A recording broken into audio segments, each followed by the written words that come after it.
menjelaskan tentang alat optik. Oke, jadi yang pertama ini ada pemantulan cahaya. Nah, di pemantulan cahaya ini pasti ada titik pantul, yaitu cermin datar. Nah, ini tuh cermin datarnya atau titik pantul. Nah, jadi yang pertama itu ada sinar datang ke titik pantul sehingga dia itu membuat sinar pantul yang ke atas ini. Namun ini tuh ada kayak sudut kayak gitu kan. Nah, ini tuh jadi dari sinar datang yang di sini tuh dia tuh membentuk sudut I. Dan kalau yang dari titik pantul ini ke sinar pantul itu dia membentuk sudut R. Nah, ini tuh kenapa sih? Karena besar sudut datar I sama dengan besar sudut pantul. Nah, selanjutnya ini tuh ada pemantulan cahaya pada cermin datar. Nah, yang pertama ini tuh karena ini tuh kan ada cermin datarnya ya, yang garis ini. Karena cermin datar itu datar, jadinya si besar dan ukurannya itu sama, sehingga tegak dan menghadap berlawanan arah tiap bendanya. Nah, ini tuh benda nyata, ini benda maya.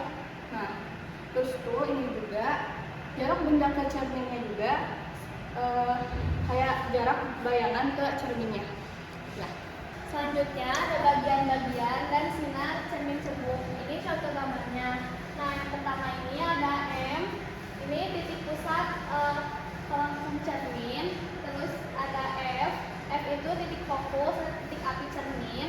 Ada O, titik pusat bidang cermin. Ada OFM itu sumbu utama cermin. Yang FO itu jarak fokus cermin, simbolnya F.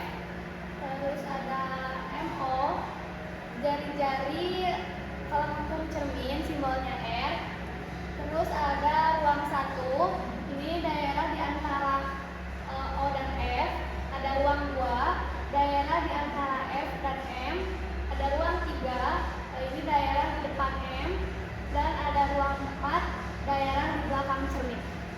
Nah, selanjutnya ada lensa cekung. Nah, sebenarnya itu hampir mirip kayak lensa cembung. Cuman bedanya kan kalau lensa cembung itu dia pakainya ini ya, yang bagian kayak apa ya? Ya cembung gitu.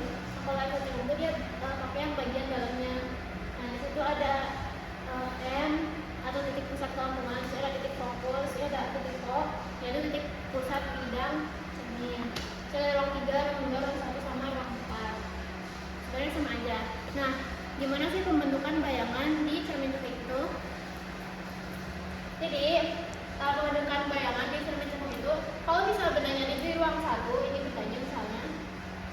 Nah, nanti bendanya itu, bayangan bendanya itu bakal ada di ruang 4. Nah, sifat bayangan itu adalah maya, tegak, dan diperbesar. Terus kalau misalnya bendanya ada di titik fokus, di sini nih titik fokus bendanya, nanti dia tuh bakal menghasilkan bayangan. Nah, lalu contoh selanjutnya ada di ruang 2.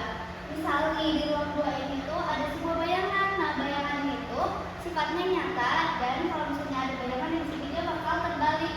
Nah, si terbaliknya ini tuh bakal lebih besar, jadi diperbesar. Kalau misalnya contohnya di ruang 2. Jadi sifat bayangannya tuh nyata, terbalik dan diperbesar. Selanjutnya ada benda di titik pusat kelengkungan cermin F. Nah, sama nih kayak yang tadi, cuman bedanya dia tuh sama besar si bayangannya. Kan kalau ini diperbesar nih, kalau ini dia sama bayangannya. Terus selalu ada di ruang 3, sama sifatnya nyata dan berbalik. Tapi bedanya yang asalnya dia besar, dia bakal diperkecil. Seperti itu.